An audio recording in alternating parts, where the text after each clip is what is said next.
Tiga perompak senja kembali berlayar, bersiap menyalakan tanda bahaya melalui karya-karya termutakhirnya.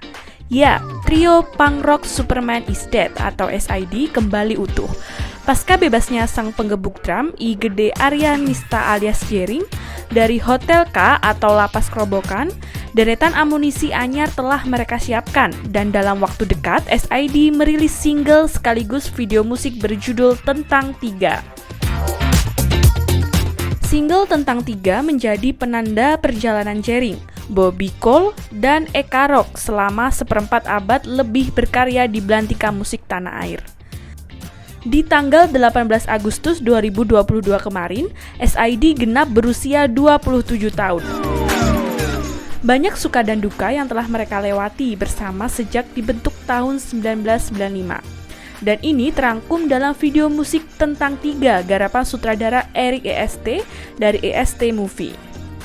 Video klip ini seperti pengulangan, konsepnya merangkum dokumentasi perjalanan SID selama ini. Dari dokumentasi video-video lama mereka, lalu saya rangkum dan dibikinkan cerita imbuhnya. Deretan rencana besar tengah disusun. Selain merilis Tentang Tiga, SID akan melepas karya selanjutnya. Menariknya, SID telah merekam karya terbarunya di dalam penjara Lapas Kerobokan. Kemarin saat Jering masih di dalam, dia terbesit bikin rekaman di penjara. Untuk proses lagunya tinggal mixing. Setelah beres semua, kami berencana membuat video klipnya. Itu dulu rencana yang kami kerjakan ke depannya. Tapi untuk sekarang kami akan merilis video klip lagu Tentang Tiga, jelas Bobby Cole. Menurut Jering, karya berikutnya ini menjadi unik mengingat proses rekaman dikerjakan di dalam penjara. Dan SID digadang-gadang menjadi band pertama kali di dunia yang merekam karyanya di balik jeruji besi. Ya kalau menurut saya pribadi sih usia SID ke-27 itu kayak baru mulai lagi. Baru kayak, kayak lahir kembali. Lahir kembali, jadi kita punya suka banyak banget ada karya-karya yang ngantri ini. Jadi kayak dan kita punya motivasi ekstra sekarang. Motivasi ekstra? Motivasi ekstra tuh karena ada apa namanya? Kita punya kayak semacam beberapa elemen atau aspek yang ingin kita lawan. Gitu. Jadi kan kadang-kadang kita bikin karya tuh ada targetnya kan? Iya. Ada aspek sosial, politik, ekonomi yang ingin kita raih dengan karya-karya ini. Ya, sejak pandemi ini kami banyak banget mendapatkan inspirasi bagaimana psikologi manusia, bagaimana tentang sifat-sifat asli manusia yang sebenarnya, bagaimana sifat teman-teman kita yang selama ini kita anggap teman, segala macam itu sangat memberi banyak referensi untuk bahan diri. Sejak pandemi melanda, SID banyak mendapatkan inspirasi dari sekitaran. Juga itu dijadikan referensi dalam menulis lirik. Lagu, saya yakin Bobby juga udah banyak bikin lagu. Kalau saya di penjara udah ada mungkin kalau digabung-gabung itu mungkin ada sekitar 50-an lagi.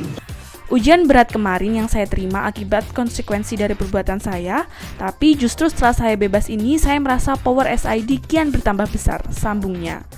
27 tahun bersama bagi Eka Rock adalah suatu anugerah dan kunci menjaga kebersamaan adalah saling menghargai masing-masing personil. Jadi kita bertiga tuh karena karena kami bertiga ini udah yang dijelasin sama Bobby sama gitu. Jadi kayak ini udahlah gitu. Kayak gimana layaknya di dalam satu keluarga gitu. Di rumah tangga itu kalian mungkin di dalam saudara-saudara mungkin ada yang punya saudara bertiga dan tidak pernah ngobrol, tapi kalian merasa kalian tetap bertiga, tetap bersaudara gitu. Ya seperti itu. Jadi sense-nya bukan sense teman, tapi sudah saudara. Itu yang terjadi di SID. Mempertahankan sebuah band untuk bisa terus bersama adalah suatu yang sulit. Itu disadari oleh para personel SID. Saling mengalah, menurunkan ego masing-masing adalah kunci. Untuk mencapai level, jangan sampai bubar butuh kompromi yang tinggi antar setiap individu. Intinya, ego itu harus dipinggirkan. Saya mengalah, saya mencoba mengerti posisinya Bobby ataupun Eka. Begitu juga sebaliknya, tutur Jering. Menginjak usia 27 tahun, langkah besar diambil Superman is Dead. Bertepatan pada perayaan hari jadinya, Jering, Bobby Cole, dan Eka Rock mengumumkan telah menyelesaikan kontraknya bersama label Sony Music Indonesia. Ya, SID kembali ke jalur independen seperti awal mereka meniti karir musik. Kala masih di jalur independen, SID merilis 3 album diantaranya Case 15 tahun 1997, Superman is Dead tahun 1998, dan Bad Bad Bad tahun 2002. Kemudian di tahun 2013 bergabung bersama Sony Music Indonesia, SID mengeluarkan 6 buah album. Adalah album Kuta Rock City tahun 2003, The Hangover Decade tahun 2004, Black Market Love tahun 2006, Angels and the Outsider tahun 2010, The Early Years, Blood, Sweet and Tears tahun 2012, Sunset di Tanah Anarki tahun 2013, dan 3 Perompak Senja tahun 2018. Dari deretan album tersebut, sejumlah hit diciptakan SID. Kenapa kami kembali ke jalur independen? Yang jelas kontrak kami dengan Sony Music Indonesia sudah berakhir, ucap Bobby. Selama bekerja sama dengan Sony Music Indonesia, banyak pelajaran yang dapat dipetik SID. Namun dengan berbagai pertimbangan, Jering, Bobby, dan Eka Rock akhirnya memutuskan kembali ke jalur independen. Saat di major label, kami banyak belajar apakah kami akan masuk major label lagi. Di situ kami putuskan SID tidak masuk ke major label, terang Bobby. Langkah selanjutnya, SID tengah berencana untuk membangun manajemen sendiri. Kami akan bangun manajemen sendiri, kami punya potensi dan amunisi karya kami sangat banyak, cetus Bobby Cole.